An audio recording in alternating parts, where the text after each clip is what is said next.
Assalamualaikum warahmatullahi wabarakatuh.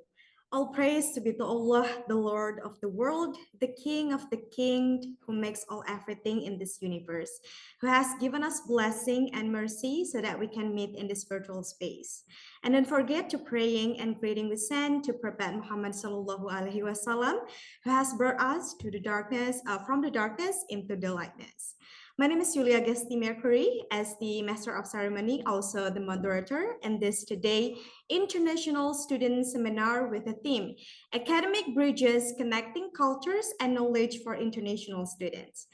Your Excellency, Dr. Charaka Putra Bakti MPD, as the head of the Character Development and Welfare of Universitas Ahmad Dahlan, Student and Alumni Bureau, the honorable also the seven speakers that came from various university, and also to the all participants that attend in this social media, whether in YouTube or Instagram for today.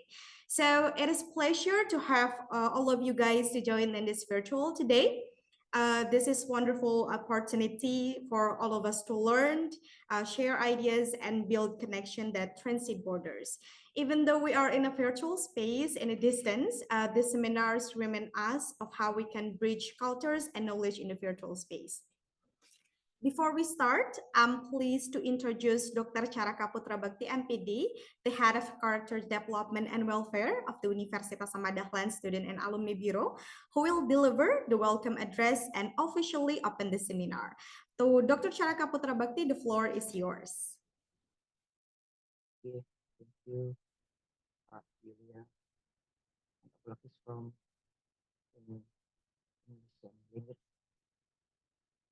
Sangat terima kasih atas yang diberikan saya mengucapkan terima kasih tentu pada adik-adik semuanya, dan saya sebagai Muhammad Communication Institute I'm qualified from Kenya and a student of country. Semoga di ini bagaimana sharing tentang bagaimana kultur akademik di pendidikan tinggi yang kembang bisa menjadi pengalaman. Saya sharing ini menjadi yang pertama saat kita sharing. Semoga ini many collaboration dalam kegiatan, sehingga tidak hanya satu ini dan yang lainnya, sehingga bisa membangkit seperti ini. Untuk adik mahasiswa di Banguntapan, selamat mengikuti dan semangat untuk terus saja kegiatan internasional bisa meningkatkan diri kita. Terima kasih. Wassalamualaikum warahmatullahi wabarakatuh. Waalaikumsalam warahmatullahi wabarakatuh. Thank you for Dr. Charaka Putra Bakti MPD for that inspiring message. Your words motivate us to continue fostering connection and growth through education, no matter the distance. But before that, let us documentation first. Please turn on the camera. Okay, already. And for the committee, please to screenshot this Zoom page. I'm gonna count in 3, 2, 1. Yeah, please doing a pause. Mungkin pertama tangguh dulu ya, Pak. Okay, doing the pause tangguh dulu everyone. Like that. Okay. In 3, 2, 1. Okay. Boleh lagi? In 3, 2, 1. Okay, one more time. 3, 2, 1. Great. Thank you so much, everyone. Now, we are excited to hear our distinguished speakers. Let me remind to the 7 speakers that 8 speakers will present for 15 minutes, followed by the question and answer session at the end of the presentation. The speaker will flexible to deliver their speech, whether it's Indonesia or in English. And for the question and answer session, please type in the comment section, whether in Instagram or in YouTube. It is also flexible. You can type in English or Indonesia, and I will read them upload to our speakers during the session. So let's begin to our speaker today. We have Bintang Andi Towardondo, is a student from the Faculty of Industrial Technology of Universitas Ahmad Dahlan Indonesia, who is currently on exchange in Malaysia. Bintang will share about fostering understanding and collab across global academic. Hello Bintang, how are you today? Hello, Mbak JJ. I'm great today because Great. it's You a ready? holiday too, so I'm so happy today. Okay. You ready to give the presentation to all Yeah, the of friends? course. Yeah, of course. I'm ready. Great. For the informations, you can deliver your presentation for 15 minutes and continue the Q&A session. Okay, please give a warm welcome to Bintang by typing your applause in the chat. Bintang Andi Tordondo, the floor is yours. Okay, I will. Thank you, Mbak JJ. I will share my PPT.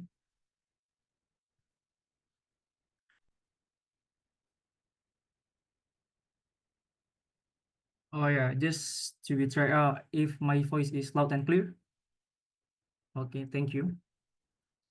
So I will start again. So good afternoon and good morning. Because in this event, not just one country, but it's several countries in here. Like in Indonesia, at now it's 2 p.m. and Malaysia it's 3 p.m. and in Korea it's 4 p.m. But in different one is the Ireland, yeah. Because in that it's already morning and 7 a.m. So good afternoon and good morning for Ireland, yeah. So it's interesting about we talk about the globalization or the international. Yeah. Yeah, in this event, we talk about the academic bridge connecting culture and knowledge for the international study. Yeah, so let's go. Yeah, today I have four main points in here. The first one is the academic environment. Of course, the second one is challenge we faced in here. And the third one is the adaptation strategy. And the fourth is, of course, the positive experience. But not just for that. I have the future aspiration and opportunity too as a student. So it's much better if we know each other. So let me introduce myself. I'm Bintang, and I'm from Indonesia, especially at Ahmad Dahlan University. And I'm in computer science or the engineering technology. So come on. Yeah, there's a few picture of me. Yeah, that's where we talk about this topic. Yeah, the first one is academic environment. Yeah, I will explain about the different in academic environment. The first one is the academic atmosphere. I think in UAD and UMPC, it's not too much different. But as some feel, okay, I say like the start of scheduling the academic. In UAD, we start from 7 a.m. and it's end about the 7 p.m. because there's no class in night in UAD. But it is different in UMPC because it's a usually thing if the class in night. Even in the last week, I gave the midterm to course and I give to that and done it's maybe at 10 p.m. So it's a usually thing to get a scheduled night class in the UMPC. And the second one is the how the teaching style. I think we same. In UID2, we have the two scheduled. The first one is the lecture. The second one is the practical because I'm an engineering technology. So in UMPC, it's the same too. We have the schedule about the lecture, but we have the practical too. But what's the difference? Yeah. In UAD, we have the lecture focus on the theoretical, the fundamental, the understanding about the theories. And it's involved by direct with the docent or the director. But after that, we have the practical. We have the practical session.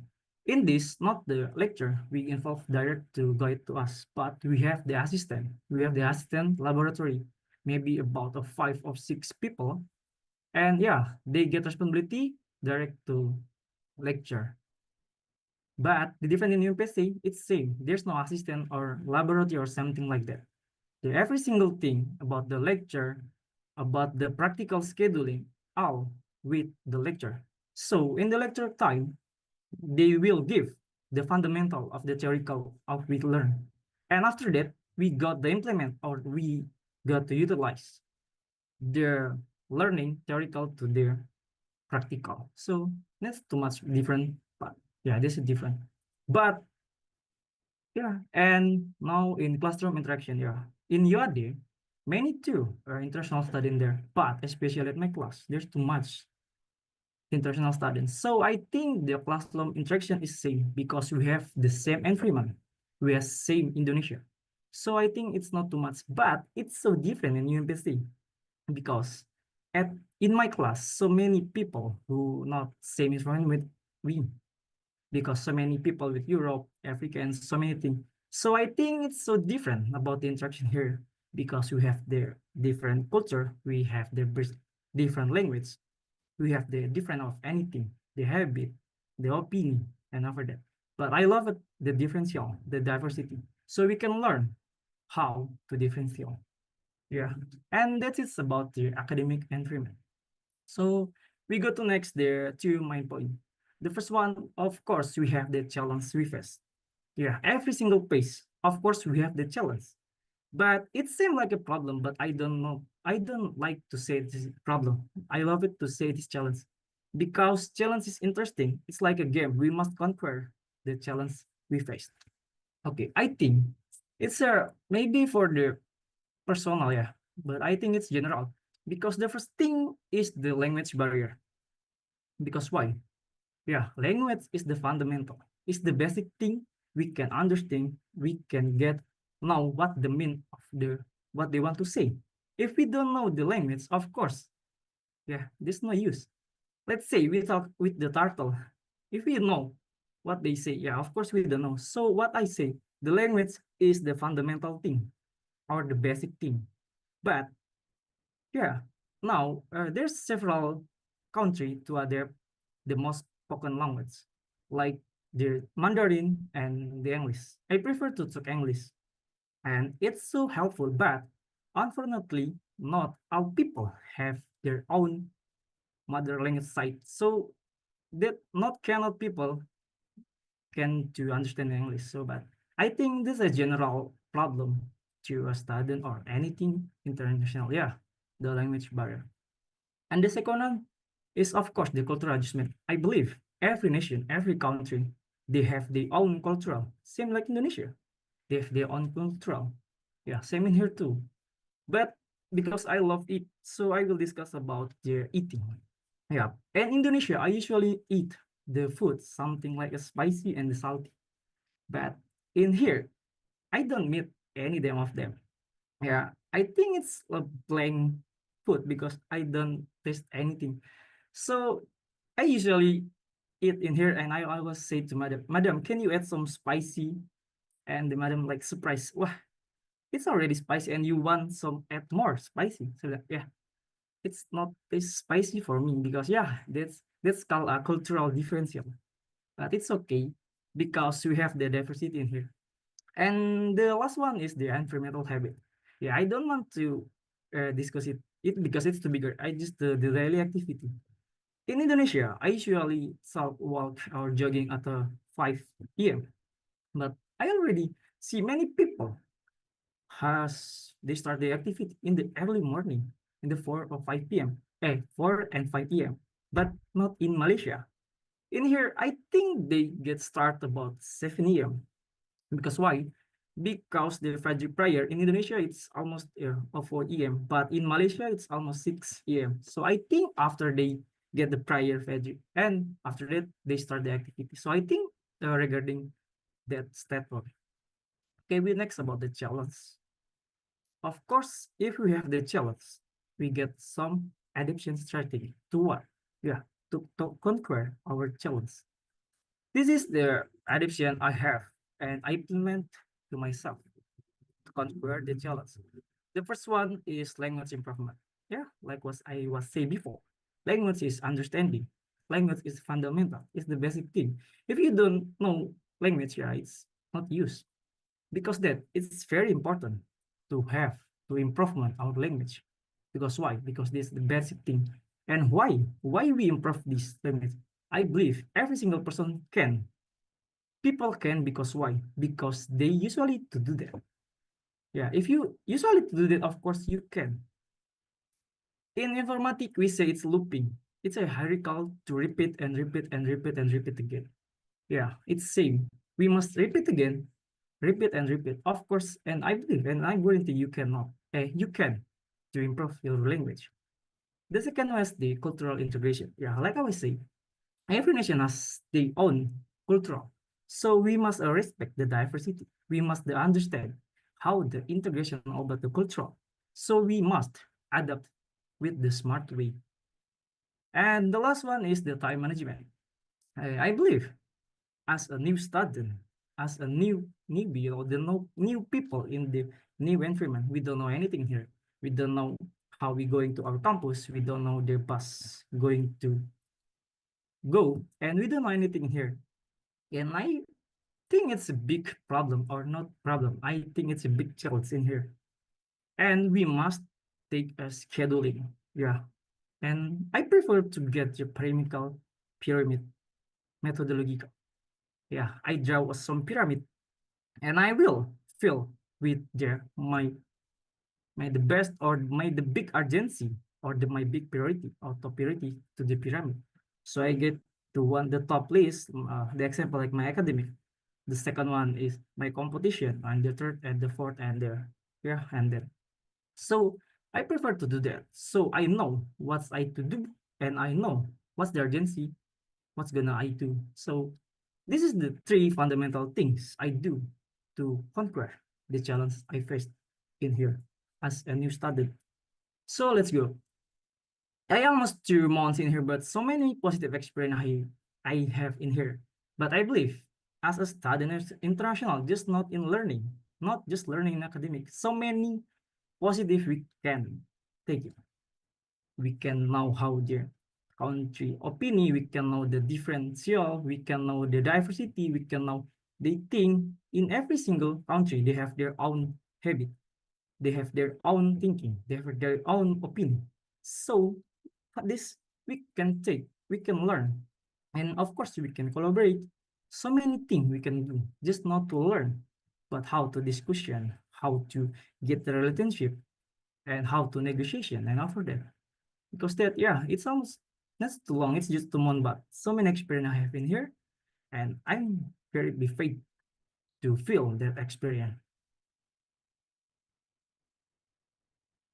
And of course, for the future aspiration, as a student, I have the future aspiration about the international. The first one, the international relationship. We know our world so wide, it's so big, and we need some big relationship. Yeah, we need the friend across the country.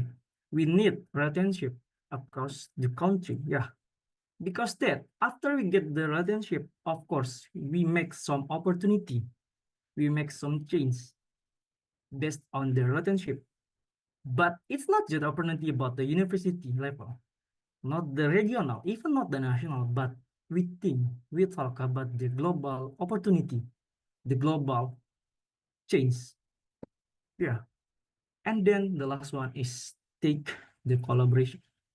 Why? Because if we have the relationship, we change the create, we create the opportunity. Of course, we get the collaboration in here. After this, we can get collaboration around the world. Yeah, because we say in global level, it's so many impact we can have, not just for our own country, but for the each country too. And it's so, it's I think it's the future aspiration I need to as a student to the looking forward to the globalization, to the next future. I need the three fundamental lists. I want to make a relationship, to make an opportunity, and to take action, to collaboration, to get impact to many people we can utilize and we can implement to the global level. So basic on I say, this is my theme. Yeah, fostering understanding and collaboration across global and academic landscape. What I say, yeah, we must know, we must understanding, we must know the urgency about the collaboration. We must know about this because the opportunity, the collaboration, the relationship, it's so important, especially as a student, because in the future we can collaborate over work. So I hope after this speech, after this event, not just end in this session, we can have the relationship, we can have the opportunity, and of course we can take the collaborate and any field, example like in a business, of course, in the academic landscape. So we can look forward to make a change, to make an opportunity to our globalization to forward.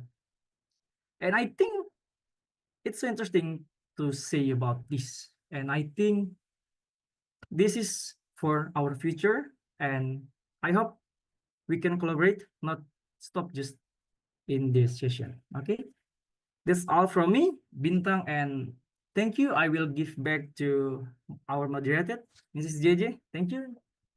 Okay, thank you so much, Bintang, for your great presentation. It is interesting that you described to us on how the different academical between Malay and Indonesia. The second one is the challenges from language barrier to cultural adaptation, and also your strategy to face those challenges. Thank you so much, Bintang, for one more time.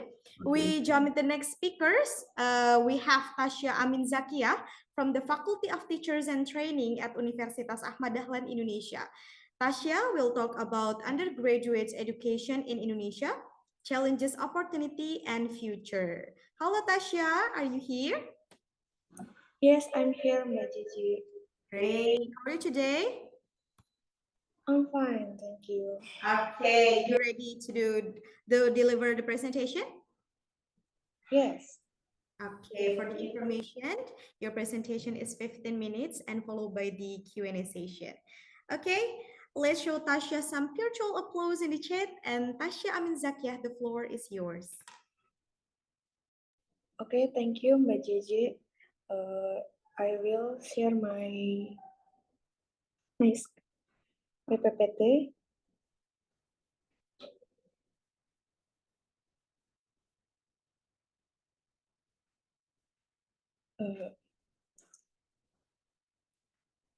You guys can see my PPT?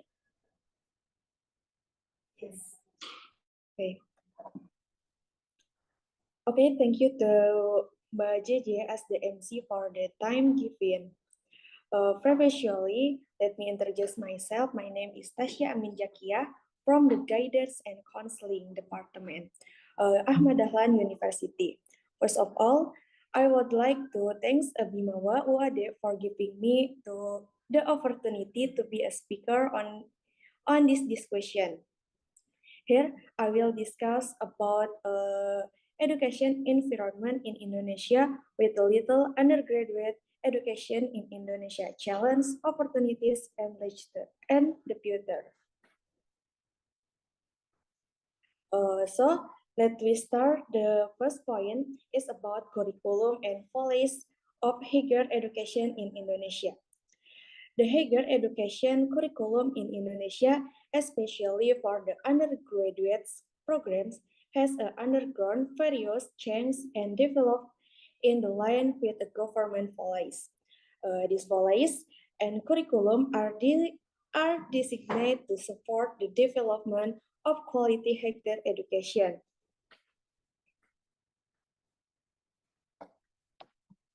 Sorry.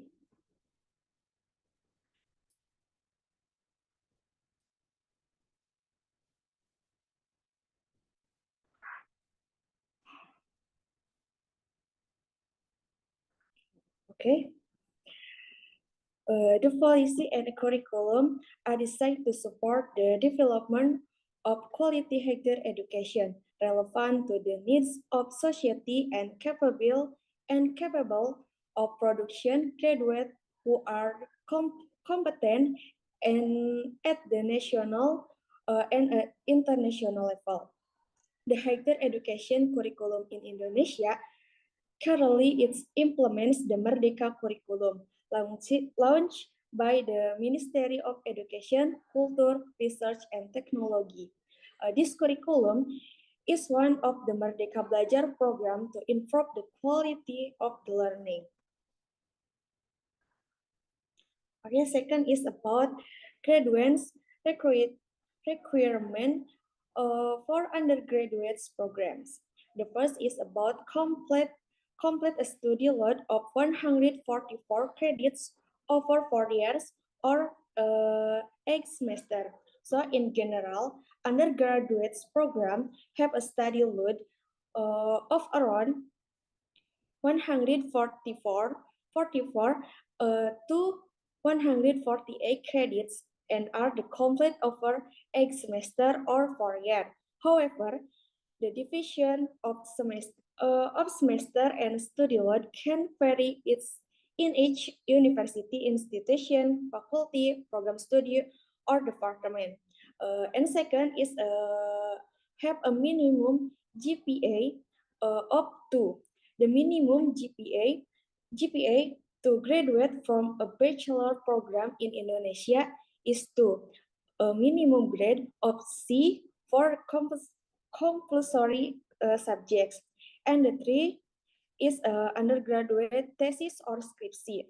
Thesis is one of the significant challenges for the student in Indonesia, especially because the thesis is not the only graduation requirement, but also a symbol of success in completing studies at university.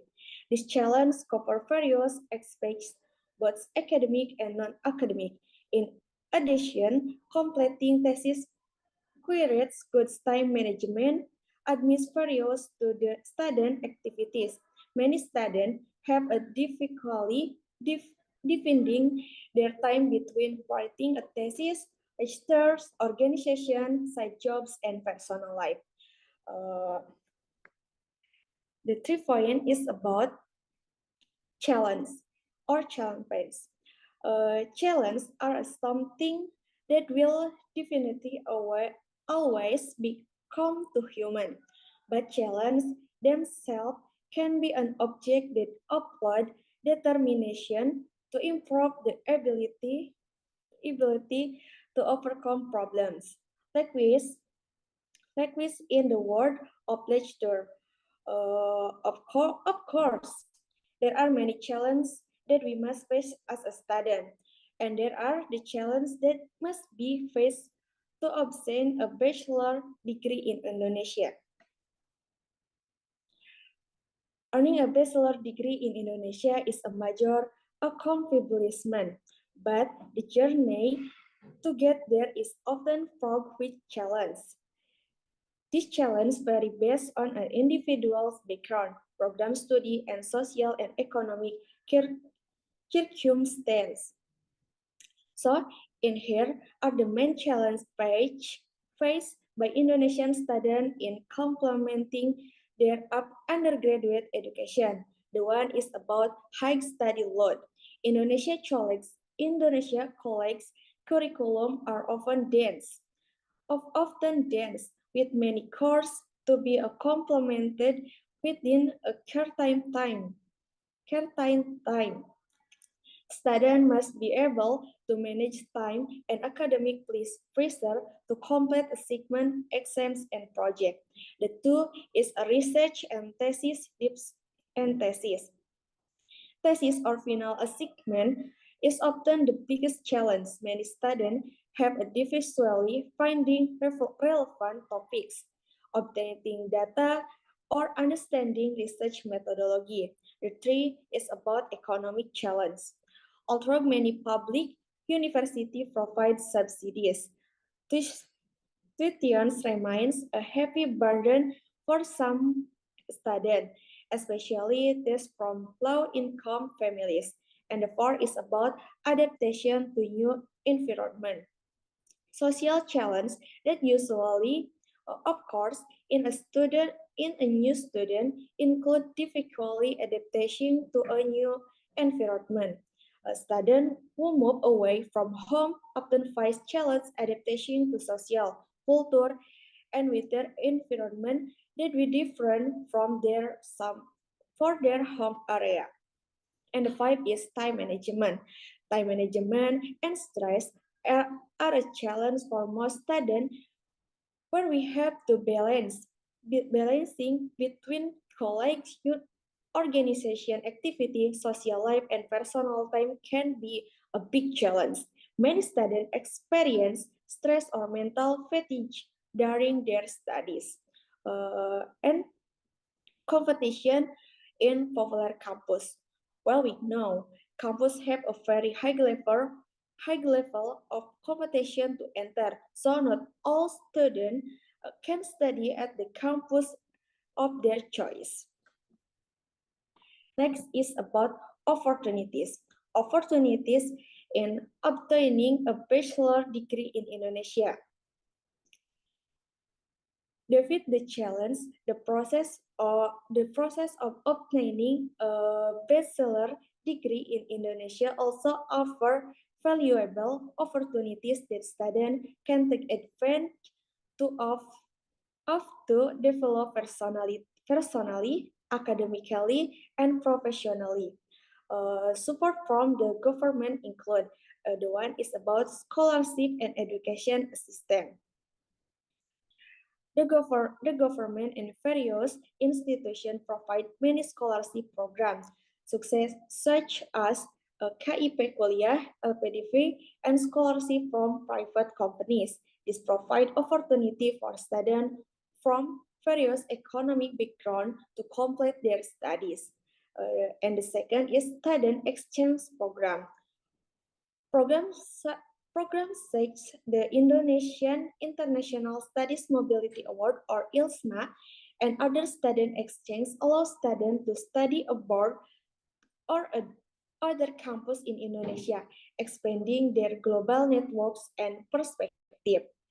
The process learning a bachelor degree in Indonesia not only brings students closer to academic success, but also open up many opportunities for personal development, professional, and contribution to society. By making the most of these opportunities, students can build a strong foundation for their future.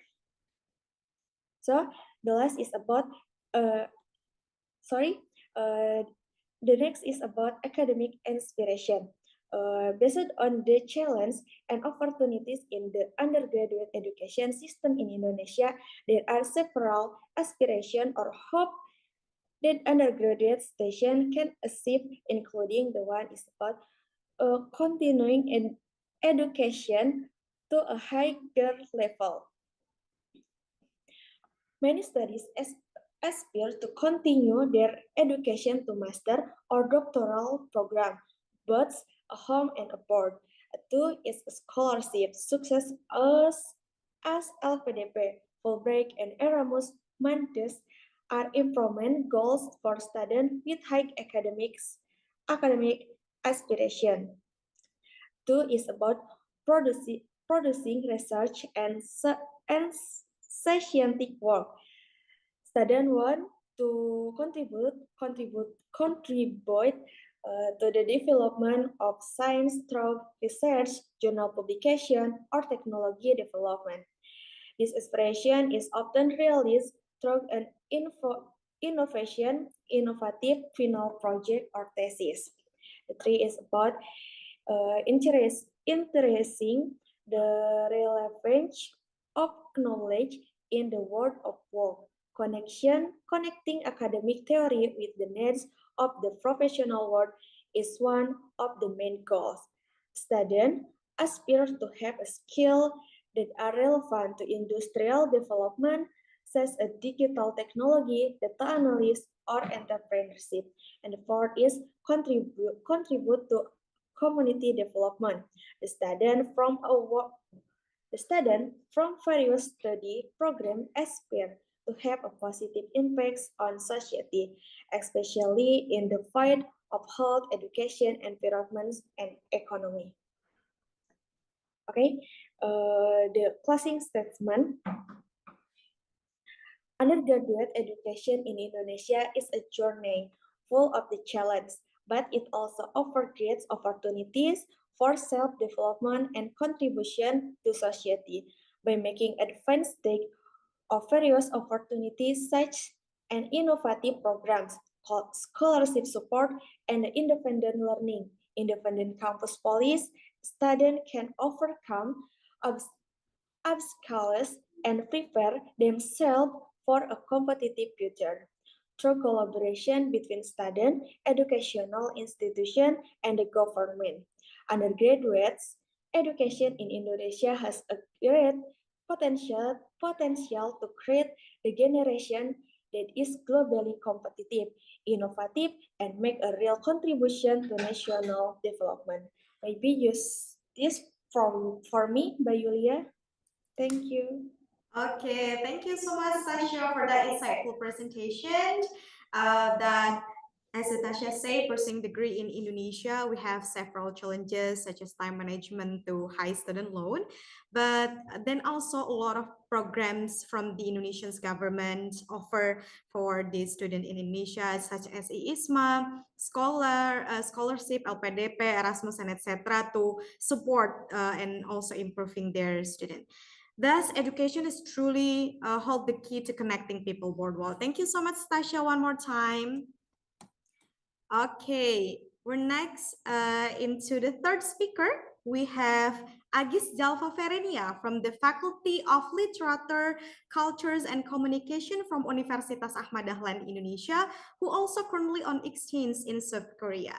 Agis will talk about a glimpse of Korea and experience of their student exchange in Korea. Agis, are you here? Yes, I'm here and I'm ready. Okay, great. Okay, my voice clear, Agis? Yes, it's clear. Okay, how are you today? 안녕하세요. 안녕하세요. 안녕하세요. 어떻게 잘 지냈어? Oops. What does it mean? Sorry. Okay. So, karena Agis ini sedang exchange di Korea gitu ya. How's the weather today in Korea, Agis? Oh, today it's warmer than yesterday. Yesterday it was very cold and very windy. So it's winter ya at Korea. It's transitioning from autumn to winter. Okay, great. So I guess we'll deliver the presentations about a glimpse of the experience of student exchange in Korea. For the informations, you have time 15 minutes and continue to the Q&A session. Please give virtual round of applause for Agis in the chat. So Agis, the floor is yours. Thank you. I will share my screen.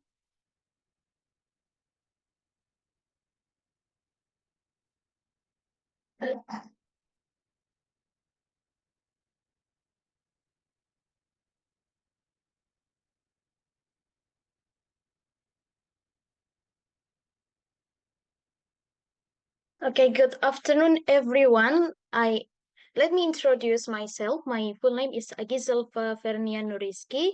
I am an English literature student at Universitas Ahmad Dahlan, and I am currently an exchange student in Busan University of Foreign Studies.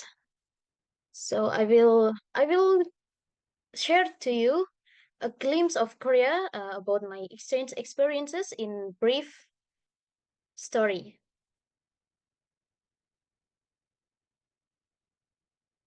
So here for the academic environment in Korea, it's quite different compared to in Indonesia, because in Indonesia we have mostly 2 credits, and even though we have 3 credits as well, but here all of my classes I have 3 credits, and it's flipped learning.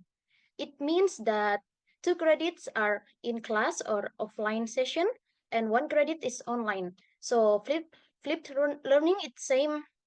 The lecturer will give us the materials first before going to the class, so the students can learn or study about the materials, and then in the class we apply the materials by discussions and everything. And moving on to discussions, I find mostly in my classes we are full of discussions, whether it's 2 people or 3 people or 4 people. It's discussions about topics that given by the lecturers and collaborative. I assume that studying here it's more collaborative than competitive, because I cannot really 100% guarantee, because I am an exchange student and I feel it as a collaborative instead of competitive. But in my friend's opinion, it's more competitive because they are regular student. And about the break time, for 3 credits, it's equal to 3 hours class, and each hour it means 50 minutes class with 10 minutes break, in which in Indonesia I didn't have that, because if 3 credits then it's full class, no break time, it's each hour. So I find that this break time helps students to refresh their mind, or even if they want to have a drink or meal, it helps refresh our focus. And the power distance, based on Hofstede cultural dimensions theory, South Korea has a lower score of power distance comparing to Indonesia. It means that in Korea, we have like equal position. So in class, lecturers mostly view students as friends instead of students. So we have discussions like equal. And even I found a unique fact that there was a lecturer. She was sitting on the desk, in which I would never find it in Indonesia.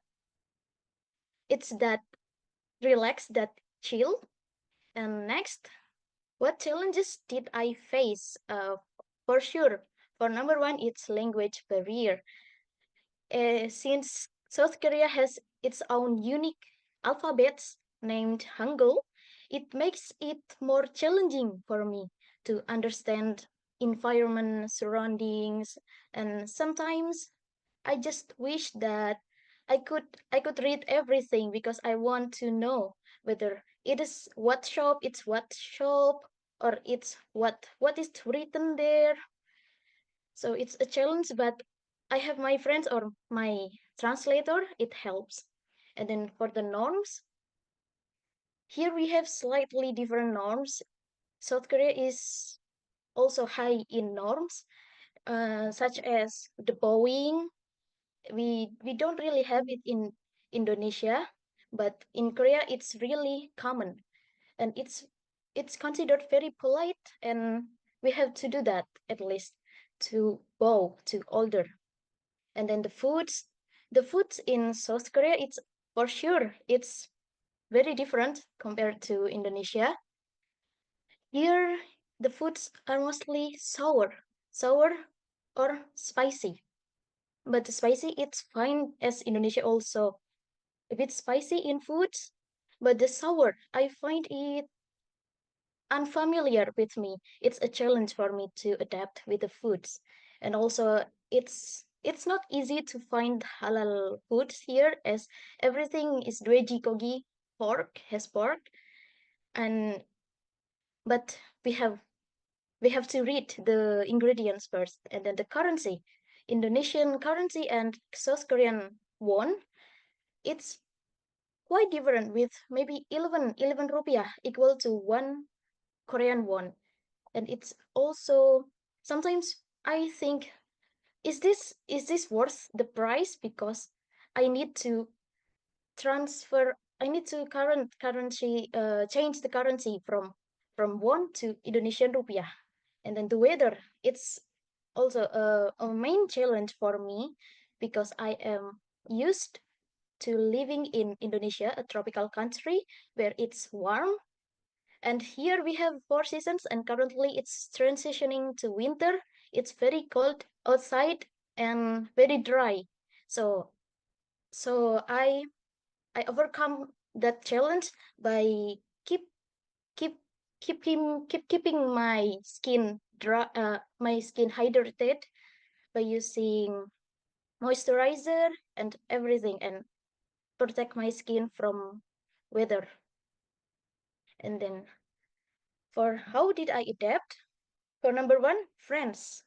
Friendships here, it's very essential, because it would not be easy to adapt alone, but with friends, it makes it much more easier.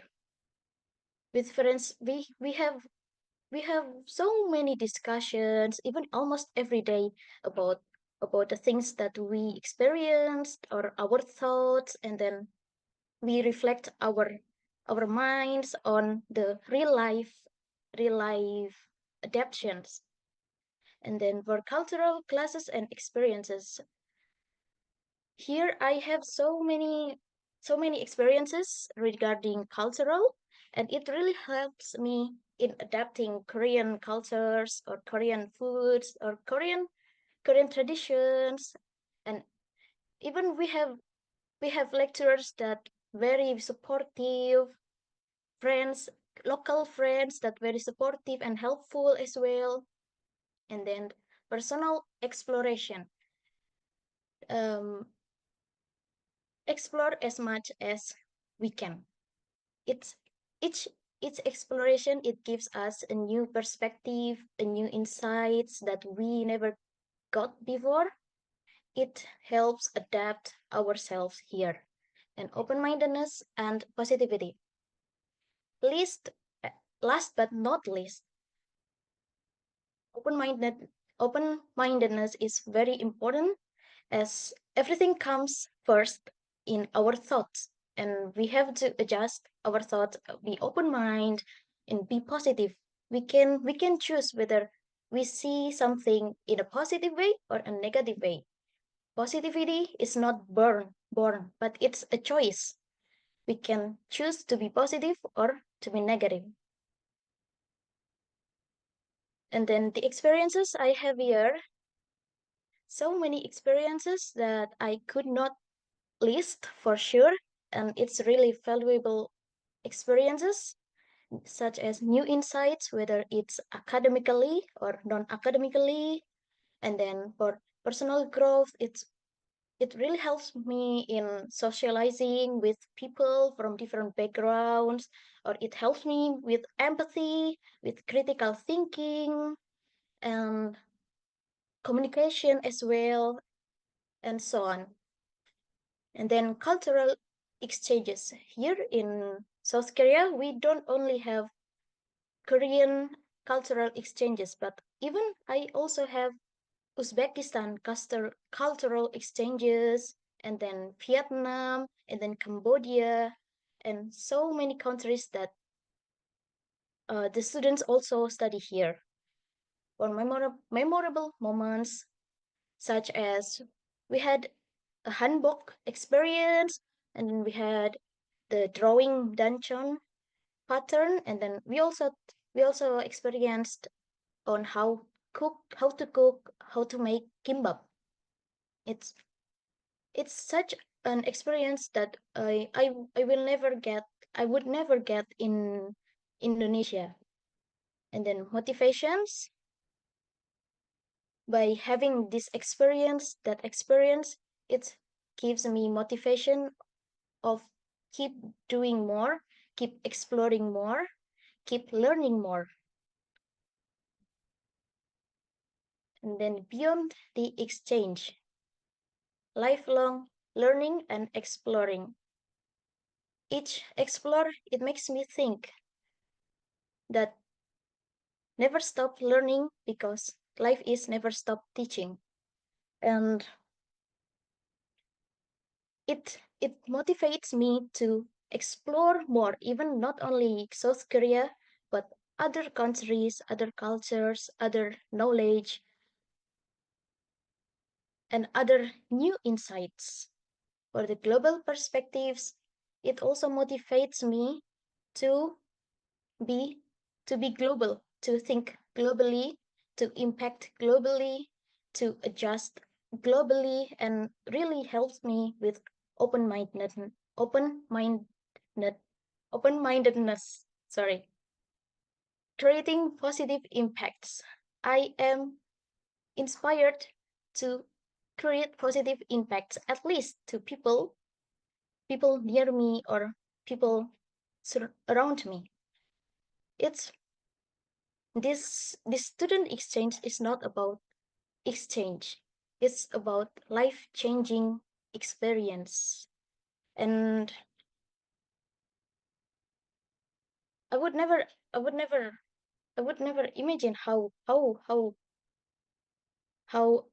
would I miss this opportunity if I didn't think about just do it. So at first,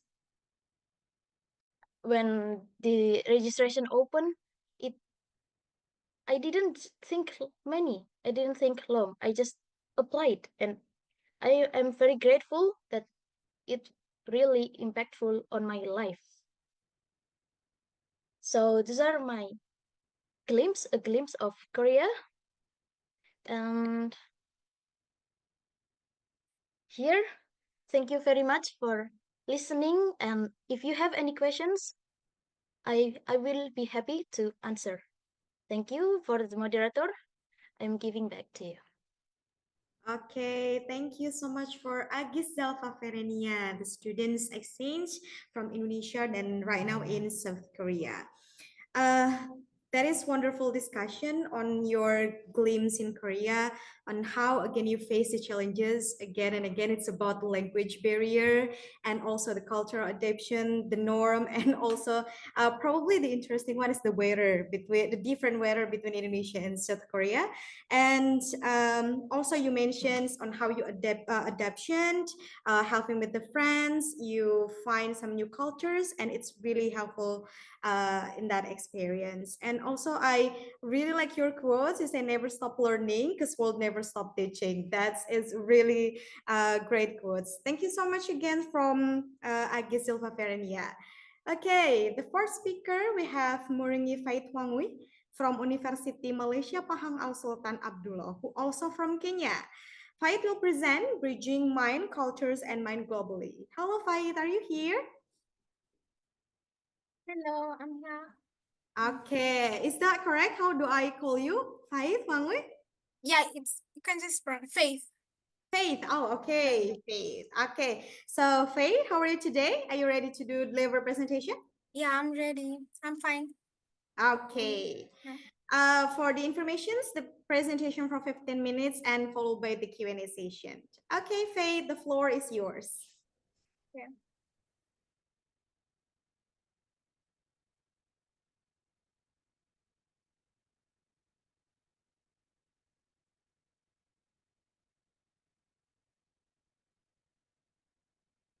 Sorry.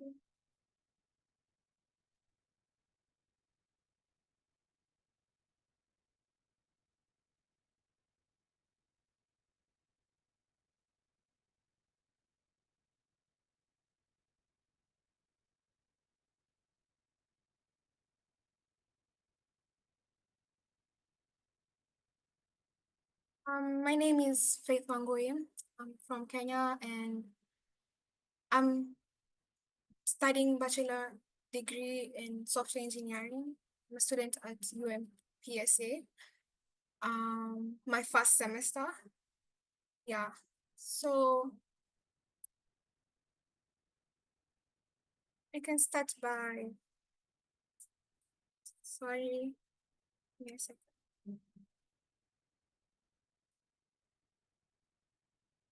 So,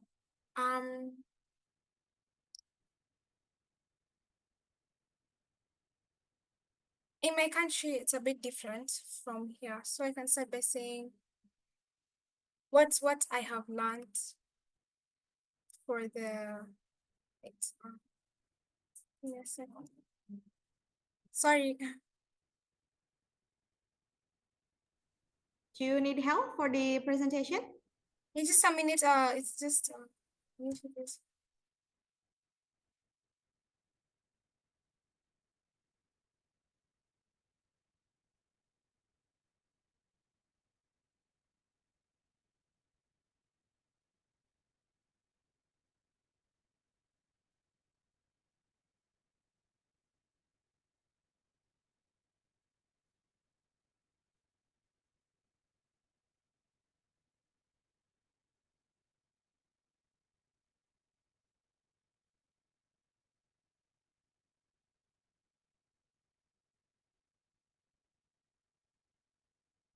so my country is a bit different from here. So what I would say, the academic difference is some of the teaching styles. For us, we are taught a bit different from here. I'll say it.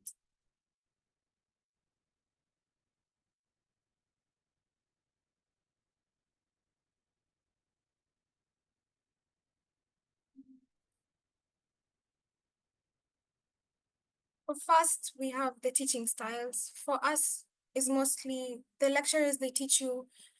They usually it's face-to-face lectures. You don't really have online classes, and if you do, it's only like, okay. For instance, we have like the grading system. I can find that's different from here.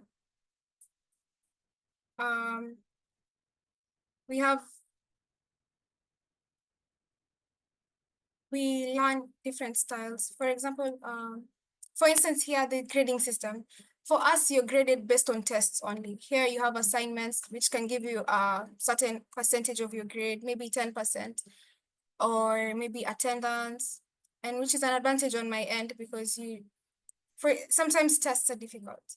So when you have it gives you, it's very practical based rather than theoretical. From my country, it's very theoretical. You just learn something, you're given a test at the end of the semester, it's 100% of your grade. It's really difficult to get a certain grade, to attain a grade that's a very good grade, because the system is against you. It's only based on, it's very tests. They base everything on tests. That's for instance, for one example. On resources, I can say here there are more resources than in my country. For us, I can say we're not very, maybe the systems are not as good. Sometimes you can find that the lecturers have gone on strike. And when they go on strike, it affects the student's life, because maybe I am doing a degree for 4 years. If they strike for a whole semester, I have to exceed my duration of time. Maybe I finish my degree after 5 years. That's for an example. And it's very disadvantaged because you waste a lot of time instead of reading. A lot of time is wasted on your end. And some of the challenges I've faced here is like language barrier. For me, English is my first language, I can say. So, everything is written in Malay. I have to learn, I have to understand people, and being different is a bit hard because I'm the only, maybe say the only African in the campus. So it's a bit difficult you have to go out of your way to try and learn you have to try understand the systems, everything that's going on. The cultural adjustments, you learn new cultures, you meet new people, you have to understand. You have to be open-minded because people are different. You meet new people, they teach you new things about their countries. It's a good opportunity because you learn many cultures. For example, the Malay cultures. I've learned so much about it. You learn to respect people's boundaries because everyone is this different culture. And also there's religion adjustment. For me, my country there's a Christian state, so I'm adjusting to a Muslim state. The values, you learn different values and everything. There's food adjustment for us. Here, food is not as diverse. For us, there's many different types of foods. So I'm adjusting to getting used to just eating chicken. For us, there's so many diverse foods. There's chicken, there's beef, there's lamb. People even eat rabbit, there's so much that people do and eat usually. So the foods are very diverse as compared to here. Maybe that's an adjustment that I've had to make. I'll teach you guys something about Kenya. In Kenya, there's the big five. A fun fact about Kenya is where the Lion King was acted, the Rift Valley. We have many animals, everything, yeah. That's for the challenges.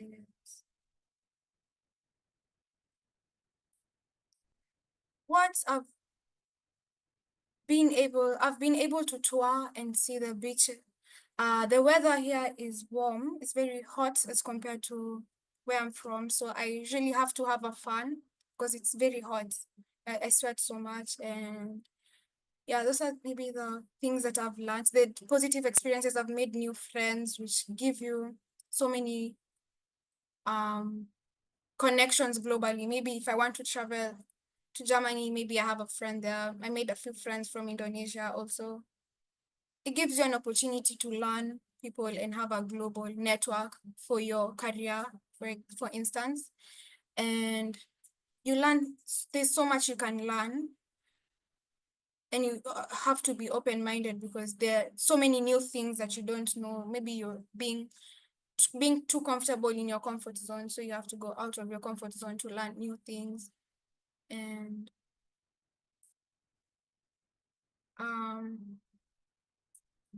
my future aspirations, I can say this has given me, this is an opportunity that I could never go back on. I'm studying here for 4 years. So I have another 4 years. It will give me so much advantage, you know, because once you've studied abroad, you can adjust anywhere. You know, many job opportunities that you get, a global network. Once you're applying for any job, they find you more qualified because you were able to adapt to a new country, new culture, new everything. And it will give you an opportunity to even build an upcoming generation where you can teach others what you've learned from your experience. And yeah, that's all. Thank you. Okay, thank you so much for Faith for the amazing presentations. We got a little know about Kenya itself from the various food and also the Lion King from Kenya. Yeah, thank you so much one more time from Faith. We have our 6 speakers. We have Faiha Maisarah Masari from the Faculty of Psychology Universitas Ahmad Dahlan, Indonesia. Also another UAD student who is currently on exchange in Ireland. Faiha will talk about an Emerald Isle experience in University College Cork. Hello Faiha, you here? I'm here. Okay, how are you today? I'm good. How are you? Okay, I'm great too. So if I'm not wrong, in Ireland today, 7 a.m., is that right? Yeah, we started at 7 a.m., but right now, because it's been an hour, it's already 8 a.m. Okay, I hope you're in a good spirit in the morning. Bye. Great. From the information to have time for 15 minutes and continue to the following and Q&A session. So let's all Faiha our virtual applause and Faiha Maisarah Masari, the floor is yours. Let me just share my slide for a moment.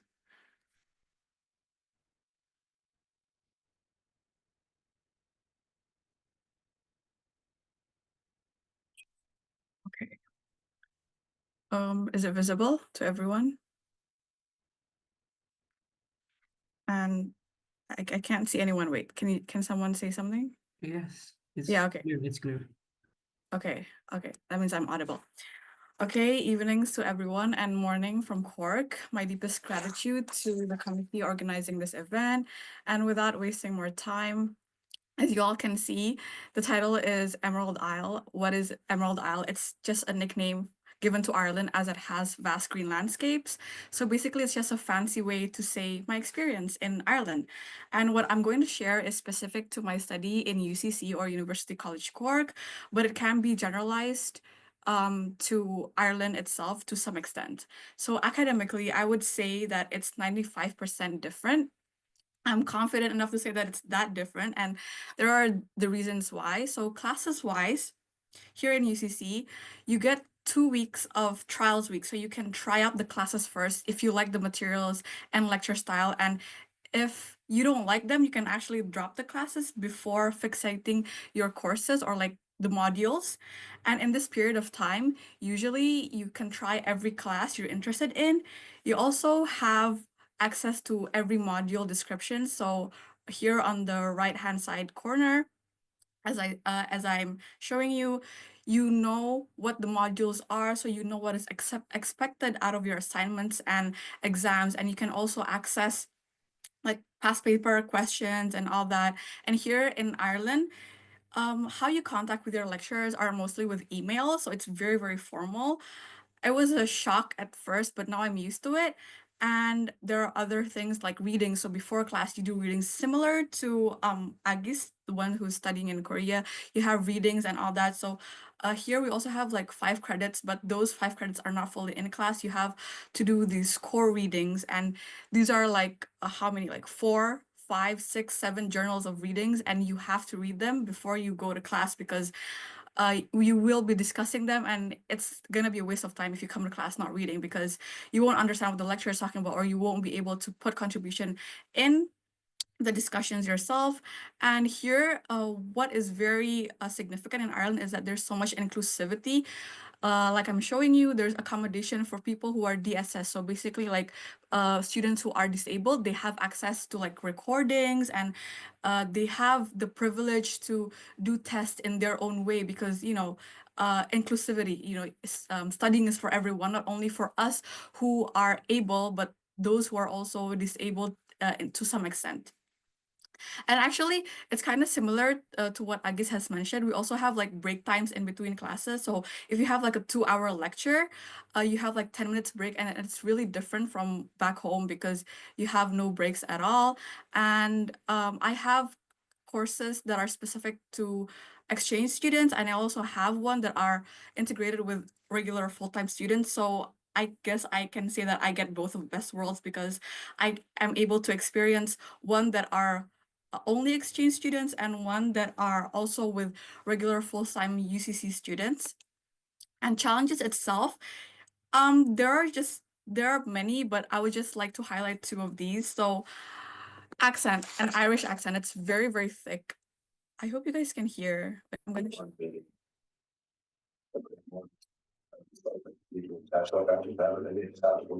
were you guys able to hear that? Yeah, loud and clear, loud and clear. Yeah, that is English, but that doesn't sound English at all, right? Because that's Irish accent, and this is one of my folklore class where we have exchange students. Like nearly all of us is exchange students, and it's so hard to understand. They have very, very thick, but it doesn't stop me from learning or like understanding the materials itself because you have readings prior to class. So, but this is one of a challenge that I'm still facing because I still don't understand what the video is talking about or sometimes what the lecturer is talking about. But you can always ask after the lecture, and you can like always go up to them and ask questions privately. And also another aspect is academic English. So conversational wise, it's very easy, it's easy, minimal, but academic English, it's very, very high. Writing academic English critically with lots of opinion, it's kind of challenging because you have to be grammatically correct. And yes, you can use Chat GPT to help with your grammar, but it's different, like the flow is different, the fluency is different because writing is defined by the author. So it's just something that I'm still learning too. So like writing in academic English is quite a challenge, but in UCC we have like a skill center. So it's basically a place for people who want to learn how to write, we can also like proofread our essays. So UCC facilitates those who feel like their academic English is not competent enough, I guess I can say. So adaptation wise, there are 4 points for myself. This is very personal to me. Like this is the strategy that I use. So R being research, before you adapt to a new country, you have to do your own research. You have to be knowledgeable about it. You have to be mentally prepared. Once you know about what to expect when you're in this country, when you're in a different country, you won't be as shocked because you have researched about it. And second being having a support circle, whether it's family or peers.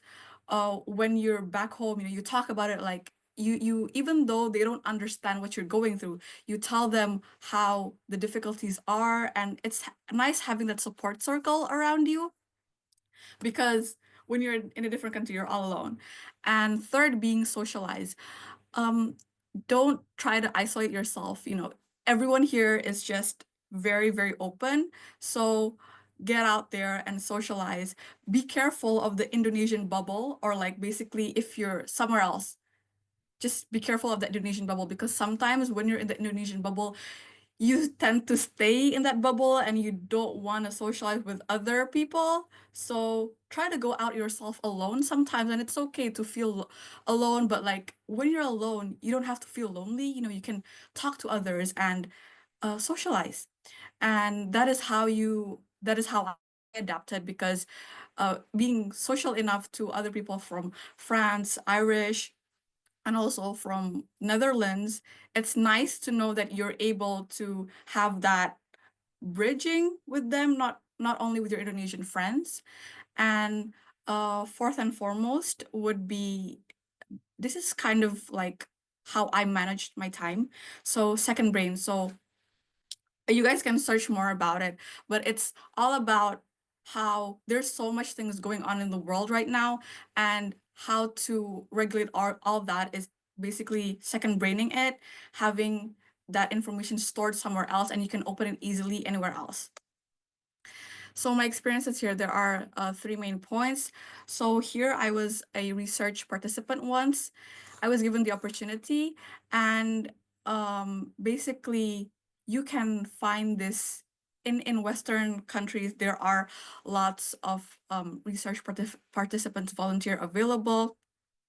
Here, how did I get to this point? Well, I just searched actively. There are lots of posters available or emails you can send out to them who are researching. And once I found research that hooked my eye, I emailed them saying that I'm interested, like I would like to participate and contribute to your research and help you make a difference. So it's starting small, but there's always something bigger out there when you already take one step out.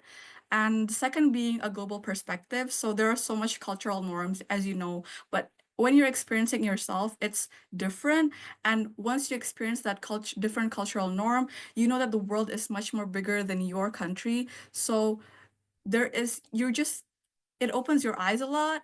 And two sayings that I hear a lot in Ireland is, thank you for asking or reaching out. And there's no such thing as a silly question. So here, lecturers, if you ask a question to a lecturer, they will say like, thank you for asking out, or thank you for reaching out. And they will always say at the end of the lecture, like, if you guys have any questions, it's just ask. There's no such thing as a silly question. So you feel like you can ask anything. And from this experience, I learned that it's okay to start from zero and, just ask things even though you're not sure about it. Third it's basically just international collaboration. So it made me realize that I am able to complete worldwide. Here in Ireland specifically, when you're doing projects, they don't really, they take food safety really seriously. So you have to know what the allergies are, and you also have to get like a food course safety security certificate, like that. And so something that I'd like to achieve, my aspirations basically after getting this Emerald Isle experience, is initiating and inspiring projects. So one of the projects that I cross path is a Cork folklore project, and basically I attended. It's called a Circular Tales project, and here me and one of my peers were like, it would be cool if Indonesia had something like this. So it was where stories and memories can be stored in one database, and it's accessible to everyone publicly. And what's interesting is that they have audio archives. Here you can listen to the interviews yourself, and it's very, very, what do I say, very beneficial for those who are doing research. So this is what I hope to do sometimes in the future, being inspiring enough and benefiting enough for my environment. And third, this is very personal to me, but being very evident about my hijab in a minority country, I aspire to influence others that are like me. So as you can see in this society on the left-hand corner, I joined a drama society, and I'm literally the only one wearing a hijab. But I figured that it would be better if I find, not better, but it would be easier for me if I have a circle that also are similar to me. So I also joined this Islamic society, and there's like how much here? 1, 2, 3, 4, 5, 6, 7 people who are wearing a hijab in one room, and that is like that is the most amount of hijabis I've been with in a room in Ireland, because it is that rare to be in a room full of people who wear hijab. And to a Muslim country, I'm vice versa.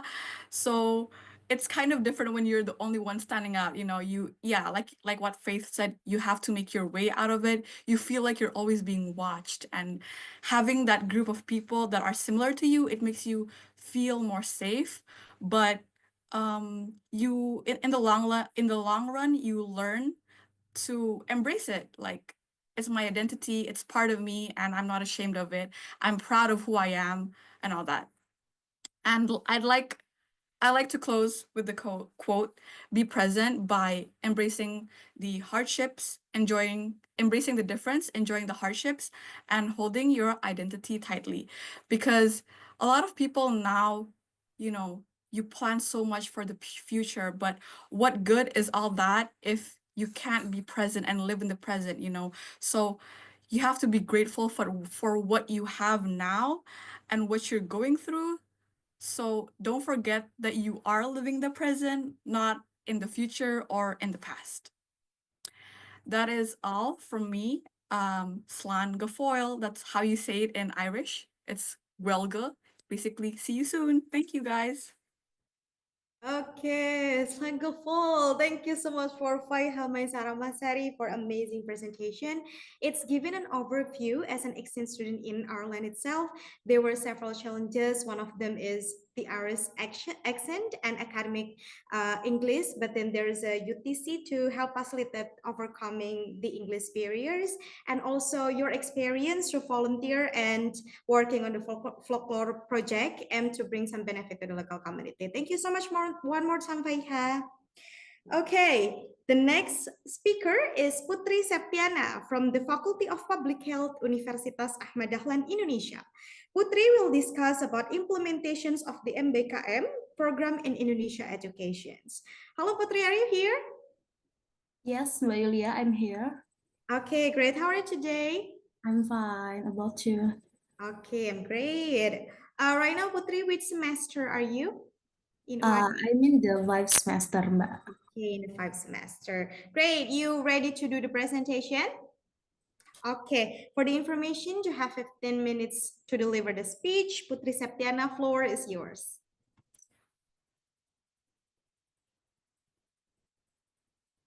Okay, Bintang, you can the full screen.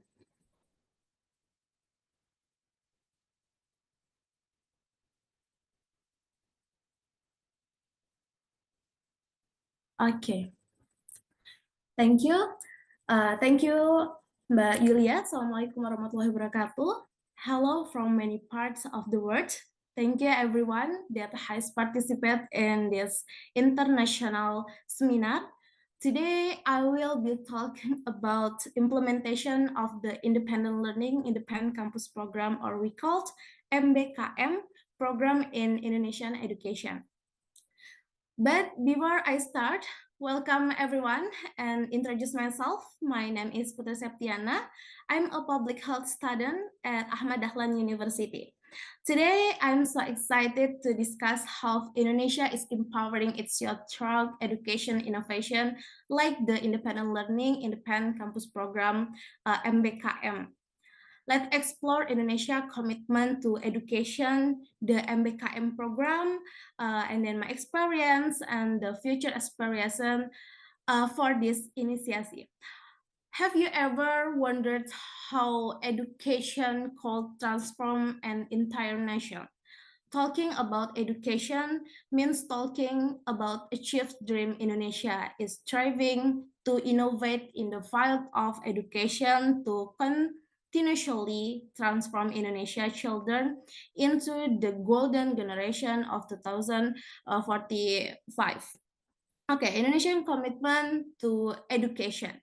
Indonesia is a country deeply committed to education its citizens. The legal foundation for education in Indonesia include example, first law number 20 of 2003 on the national education system, law to number 12 of 2012 on higher education, government regulation number 4 of 2040 on the administration and management of higher education, and presidential regulation number 8 of 2012 on the Indonesian National Qualification Framework or KKNI, and ministerial regulation number 3 of 2020 on the national standard for higher education.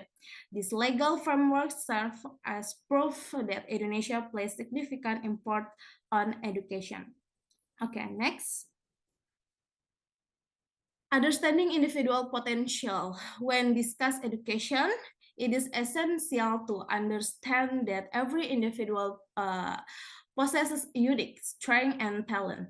Students need to explore and develop their potential further. This difference must be supported by the state and ensure education in Indonesia continues to be a platform for individuals to cultivate their knowledge. The government, along with other sectors, strive to innovate to encourage the younger generation to explore their knowledge through various approaches. One such initiative is the Independent Learning, Independent Campus Program or MBKM, a curriculum designed to allow students to develop skill in various fields. Okay, next. What is the Independent Learning, Independent Campus Program? Okay, next PowerPoint. Okay, next again. MBKM is an opportunity for students to engage in learning activity outside the classroom. Independent Learning for University Student Program have the objective, example, to enhance graduates' competency, both soft skill and hard skill, making them more prepared and relevant to modern needs, and to prepare graduates as excellent, well-rounded future leaders of the nation. The program offers flexible learning pathway that enables students to develop their potential according to their passion and talents. Okay, next positive experience. The MBKM or Independent Learning Independent Campus Program offers various activity, includes student exchange, research project, entrepreneurship, humanitarian project, internship, independent project, community service, or example building village. Okay, I have two personal experience. I participate in a village development program, which was part of an organizational capacity building initiative.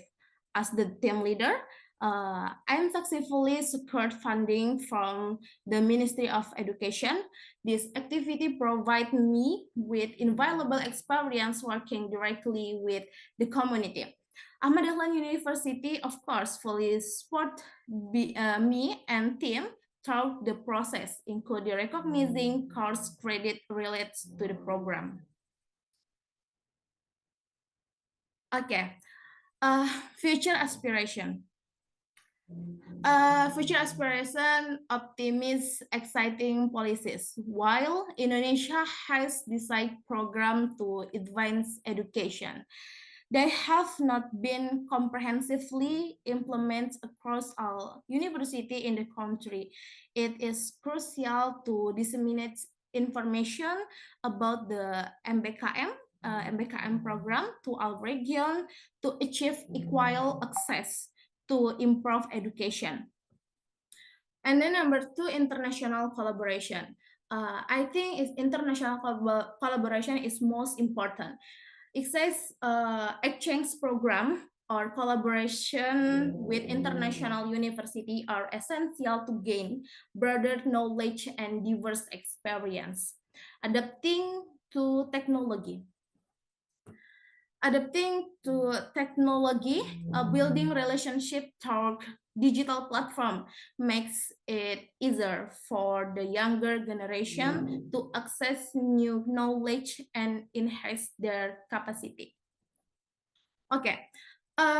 In conclusion, I believe that programs supporting educational development and fostering connection will propel Indonesia to become more advanced and competitive on the global stage. Today, we explore half Indonesia. Yeah. Uh, MBKM, we explore how Indonesia education policies and MBKM are shaping the golden generation, of course, 2045. And thank you for your attention. I hope this inspires you to see the role of education in transforming life. Feel free to connect with me on Instagram or LinkedIn if you did like to discuss this further. Thank you, and back to Mbak Yulia. Okay, thank you so much, Putri Septiana, for sharing your experience with the MBKM program, where this program has benefit for you and your group to adapting technology, maximizing public policy, and fostering international collaboration. That's truly inspiring program. Okay, thank you so much one more time for Putri Septiana. Okay, we jump into last speaker. There is Muhammad Talha Abinarsim from University Malaysia Pahang Al Sultan Abdullah and also from Pakistan. Talha will share his thoughts on building academic bridge lesson from my semester in Malaysia. Hello Talha, are you here? Yes, I am available. Okay, how are you today? I am fine. Today it is not raining, luckily. Every day it is basically a monsoon season here in Malaysia. So luckily today is not raining. Okay, so in Malaysia, what time in Malaysia? It is currently 4:30. Oh, 4:30. So it's not too different in Indonesia, yeah? So for Yes. information, Talha, your presentations will be 15 minutes and followed by the Q&A sessions. So for Talha, Muhammad Talha Abinarsim, the floor is yours. Okay. First, let me introduce you myself. My name is Mohammad Talha bin Naseem, and I am basically a student in Institute of Business Management, studying Masters in Business Administration. And currently, I am on a student exchange program here in University Malaysia Pahang, Al Sultan Abdullah. So today I will be sharing you my experience here up till now. It's been 2 months already passed, and I have another 2 or 3 months remaining here in Malaysia. So let me start it.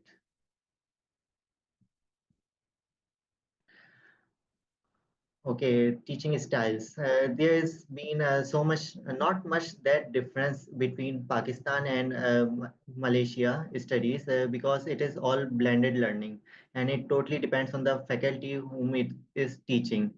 It depends from faculty member that if I am studying one course is supply chain management. Here the teacher is mostly focused on the case studies, and in one class he gave one case study and you have to study it, and in the next class you all will be presenting it on the basis of Harvard discussion style. If you search on YouTube you might found there is a very difference in the Harvard case study discussion.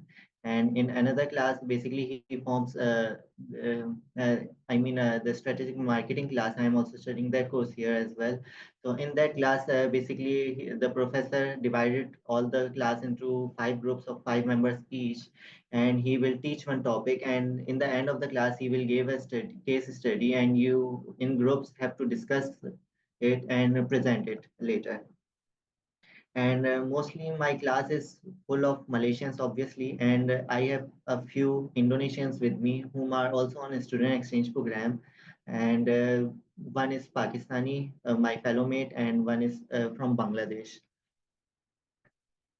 Okay, moving on, adapting to the strategies. Basically, the biggest challenge I faced here is language barrier. Here, everything is Malay, and it is not really, and it is much different to my own language, which is Urdu. Urdu is slightly related to Arabic, which is similar in writing and understanding. But in Malay, I face so much difficulties, and even the pronunciation. Even if I am talking to someone, he also knows English, I also know English, but the pronunciation difference. I can't understand what, like for example, yesterday there is a term in the science known as corrosion, CORROSION.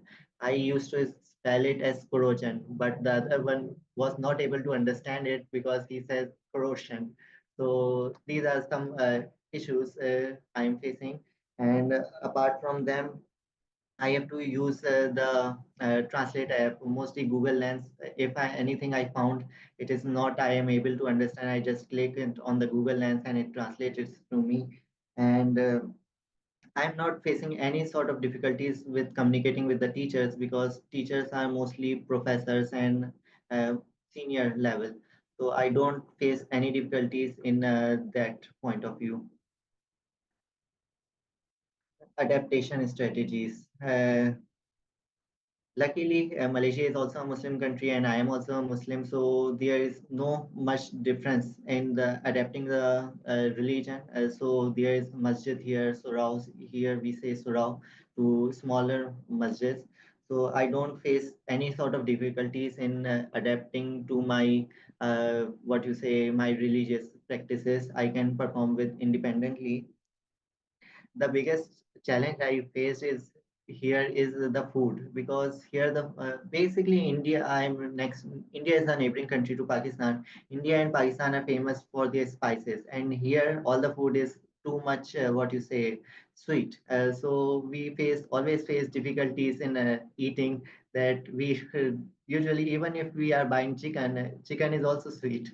I wonder how are they adopting it because we are from the birth we are addicted to spices, and this is basically what you say. I'm facing this difficulty, and I was invited as an international student to attend the convocation where I have to wear. I was requested to wear a cultural dress, their cultural dress known as baju Malayo, if I am spelling it right. So I have to wear there. I had that kurta and shalwar, which I am also, you can see in the picture, I am wearing it. So I wore that and I wanted a songkok, a cap and a simpin, which you wear on your waist. So I borrowed it from my classmate who was a Malaysian, and he gave me. And on that day, I was confused how to wear it. Last night I kept whole night practicing it, but I didn't know exactly how to wear it. But luckily in the morning, I found two students who were undergraduates. They helped me in wearing it, and there was a norm. If you are wearing a simpin and its height should be above the knees if you are unmarried, and if you are married, it should be below your knees. So when I told this to my family in Pakistan, they were all laughing that Tala, you were practicing it whole night, and suddenly the whole scenario just changed. Okay, positive experiences. There have been so much because my university, Institute of Business Management, has signed an MOU with 27 other universities. So I can have many opportunities to go any of the universities, but I preferred that because my curriculum was similar to this university in University Malaysia Pahang. So I believe my all credit hours will be transferred. I am studying four courses here. And one course I am studying extra here is service management, which is quite rare in Pakistan. You never heard here that sort of course. Mostly it is all related to production, but not about service. And there is more opportunities for personal growth because if you are writing a paper as a student in Pakistan, there is so much high you have to say plagiarism limit. It is 17 in Pakistan, 17%. You can't exceed it. But here there are so many opportunities to for publications. Here the plagiarism limit is 25%, which is for me it is quite high. That and even they don't much focus on AI generation because they also consider it that on what basis the AI generation is creating. And everyone is here very supportive. If I found any difficulties in my studies, I just simply text to my professors, and they in within minutes they gave me replies. Even my classmates are very cooperative. Mostly I have groups with the Indonesians, and I am thankful. They keep me reminding that Talha, we have an assignment. The due date is coming. So I really like the Indonesians here. And moving on, future aspirations. Basically, currently I am a postgraduate student, and uh, in my MBA curriculum, I have to complete 24 courses, and I have already completed 12 courses. Here I am studying for, and the remaining will I continue when I will be back in Pakistan. So after that, my plans are is to continue PhD, because here PhD more focus on everything is focused on PhD, and I have learned tactics how to get admission in PhD. By the time I will complete my masters, I will be pursuing my job. I have already experience of 2.5 years of experience in steel manufacturing sector, and now I am doing supply chain management. So I will be preferring to complete my masters along with my job, then go for PhD for to another country. And this is my basic long-term vision in the next few years. So thank you. If you want any questions, you feel free to ask me. Okay, thank you so much for amazing presentation from Talha. For closing also the presentation so wonderfully. We now have a better understandings about how Pakistani student on exchange in Malaysia and how overcoming barriers and embracing change challenges. You also share a positive experience such as academic achievements, supportive friends, and personal growth. Okay, so we jump into the next session. For those of you who have a question for any of our speakers, please feel free to type them into the chat box on YouTube or Instagram. I will read them out loud and I'll try to get through as many questions as possible. So we have a few questions in YouTube. I think it's 12 or 13, but I will choose several questions to ask. So the first question is for Agis. Agis, are you here? Yes, I'm here. Okay, so there is a question from Hilda Hidayatun Nafiah to Agis. What was your most surprising experience during your exchange program in Korea? Oh, okay. Should I answer it directly now? Yes. So, my most surprising experience during my exchange program in Korea was the temple stay. Temple stay. It is where we, my parents and I, were staying in a temple, and it's a Buddhism temple. So we experienced many things regarding about Buddhism, such as the meditation, the yoga, and then even we didn't eat any meat. We just ate vegetables and rice, and we also experienced we had so much fun regarding the yoga, and it I didn't expect to experience it before. Okay, so your most surprising experience, it's about yoga in South Korea, I guess. The Anything temple else? stay. Oh, in Temple State. Okay. Is that enough? Or you want to share the others? Actually, there are so many, but I don't think I could say it now. Okay, hopefully it's answer Hilda question. We move into second question, also from Hilda Hidayatun Nafiah to Tasha. What do you think is the biggest challenge for undergraduate student in Indonesia today? You can directly answer, Tasha. In Indonesia or English, it's fine. Okay, thank you for the question. I think the biggest challenge in the undergraduates Indonesian is about the first is about academic pleasure, because students often feel pleasure to achieve high result in exam and academic achievement.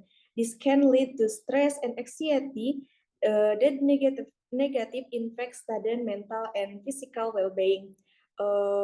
Management, time management is the second challenge for the undergraduates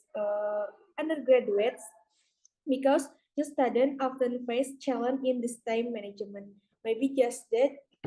Okay. Okay, thank you so much, Tasha. I hope it's answer Hilda question. We're jumping to the third question from Latifah Putri. I guess it's for Putri because it's mentioned MBKM program. So hello Putri, are you here? Okay, I'm here. Okay, so I'm going to read the questions from Latifah Putri. What is the most exciting part of the MBKM program for students? Okay, thank you, Mbak Yulia, for your question. From Mbak Latifa, right? Okay. What is the most exciting part of the MBKM program for students? Aside from what I have mentioned earlier, my most interesting experience was participate in the student creativity or PKM, where I meet many new friends who help enhance my experience and broaden my network. Additionally, my creativity improved significantly, and I hope I can be utilized in the future.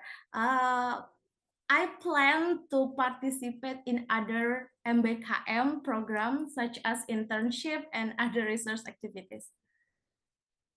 Okay, thank you so much, Putri. Okay, we're jumping to the next question, still from Latifah Putri. Probably it's for Talha and Faith.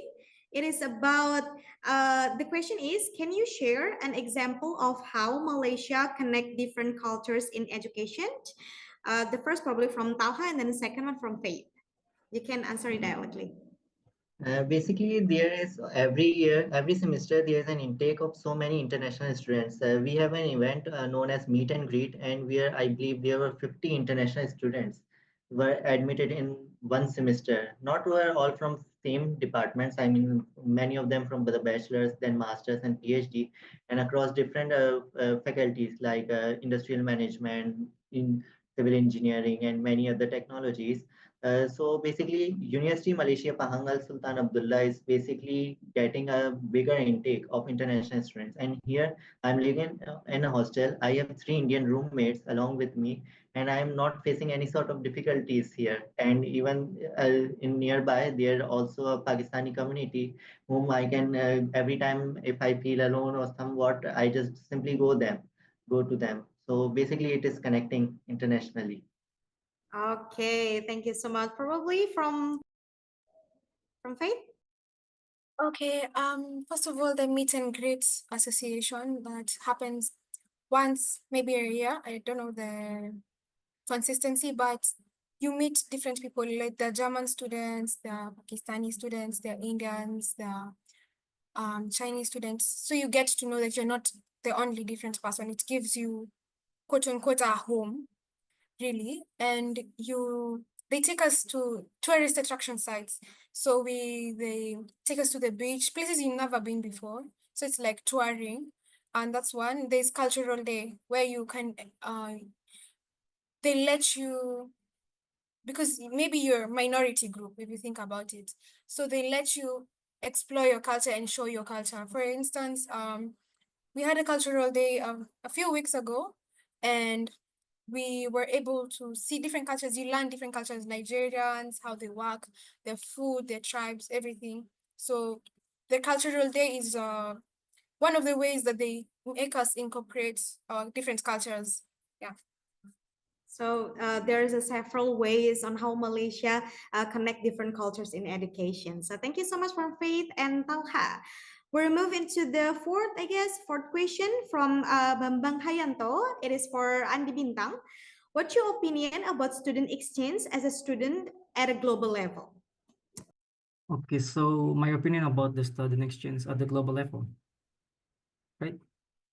Okay, yeah, it's regarding on my opinion. Before I say, in my opinion, student exchange, it's not to just learn in academic environmental, but we take some friend, we have some experience, and we can make opportunity, and of course, we can make a collaboration.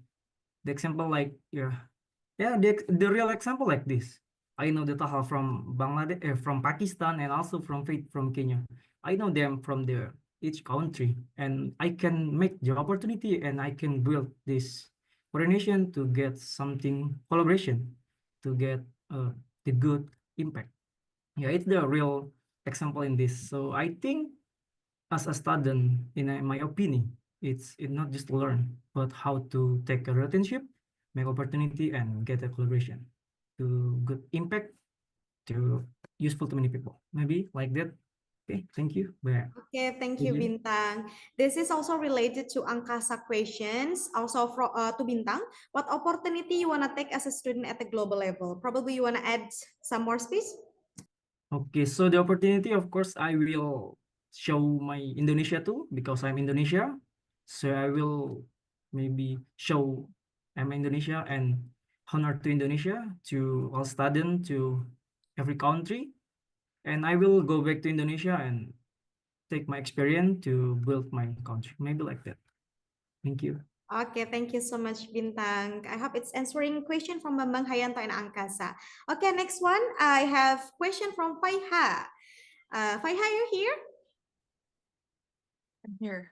Okay, so the question for you is, what makes University College Cork unique compared to other university in Ireland? Okay, that's an interesting question. I think I would answer it in a way that why I picked University College Cork as a choice of place for me to study. So it has courses that I am aligned with, so like psychology courses and human resources courses. I think that's one of the main reasons why. And also it is because like the ones in Dublin, which is another university in Ireland, it's more specific to literature and all that, but UCC, it's very specific to the social sciences, so psychology, and then what do I say, like, yeah, I think it's more about my courses. And also UCC is very well known for their research-based college. Yeah, I would say that.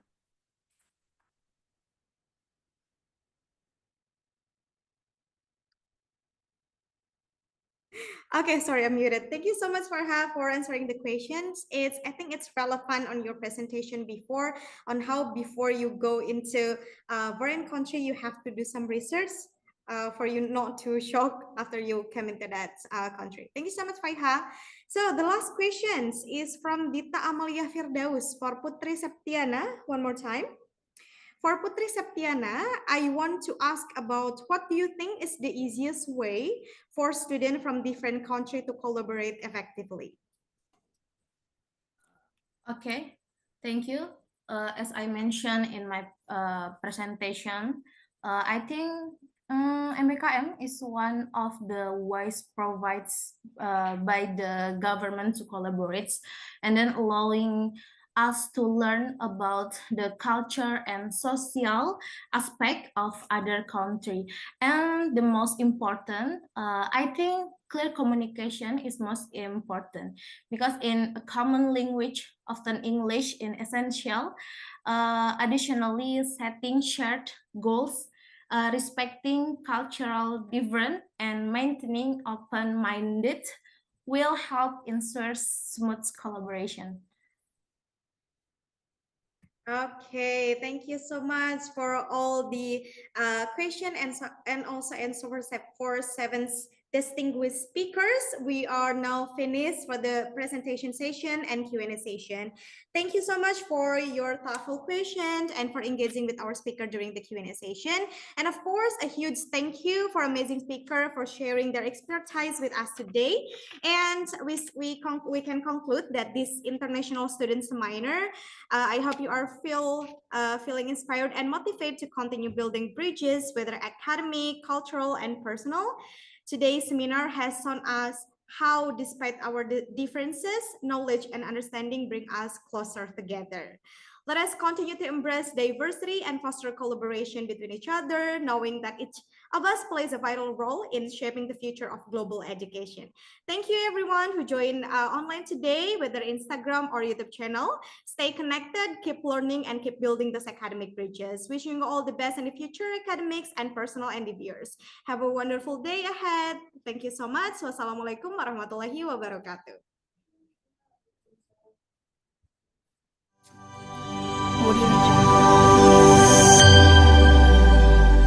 Okay, thank you so much everyone.